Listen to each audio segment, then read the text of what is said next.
আসসালামু আলাইকুম বন্ধুরা। শুরু করছি পরম করুণাময় আল্লাহ তাআলার নামে, যিনি সমস্ত কিছুর উপর ক্ষমতাবান, রহমতালা এবং মেহেরবান। রাব্বি ইশরাহ লি সাদরি ওয়া ইয়াসসির লি আমরি ওয়াহলুল উকদাতাম মিন লিসানি ওয়া ইয়াফকাহু কাওলি।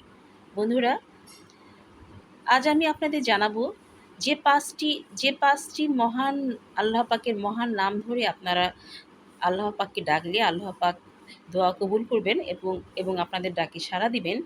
সেই মহান আল্লাহ পাকের সেই মহান পাঁচটি নাম হচ্ছে ইয়া আল্লাহু, ইয়া রহমানু, ইয়া রাহিমু, ইয়া হাইয়ু, ইয়া কাইয়ুম।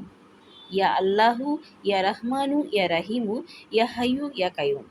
প্রথমে ৩ বার দরুদে ইব্রাহিম পাঠ করবেন।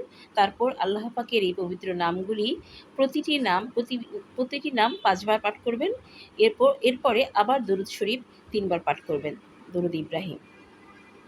এভাবে তাহাজ্জুদে আপনারা ২১ দিন এই আমলটি করুন, বা বাদে ২ রাকাত নফল নামাজ পড়েও করতে পারেন। ২১ দিনের মধ্যে ইনশাআল্লাহ আপনাদের মনের আশা পূরণ করে দেবেন মহান আল্লাহ পাক। অত্যন্ত ছোট এবং সহজ এই আমলটি। আমি জানি আপনাদের করতেও সহজ হবে। সো বন্ধুরা, সেজন্যই আমি এই আমলটি আপনাদের দিয়েছি, যে আপনারা যদি খুব কম সময়ে কিছু পেতে চান এবং খুব অল্প সময়ে কিছু মহান আল্লাহ পাকের কাছে কিছু লাভ করতে চান, তাহলে এই আমলটি করবেন। অবশ্যই মহান আল্লাহ পাক আপনাদের দিকে ফিরে তাকাবে এবং আপনাদের মনের আশা পূরণ করবেন। ভালো থাকবেন বন্ধুরা, এবং আমার এই ভিডিওটি ভালো লাগলে লাইক করবেন, শেয়ার করবেন এবং সাবস্ক্রাইব করবেন। ভালো থাকবেন। আসসালামু আলাইকুম। শুকরিয়া।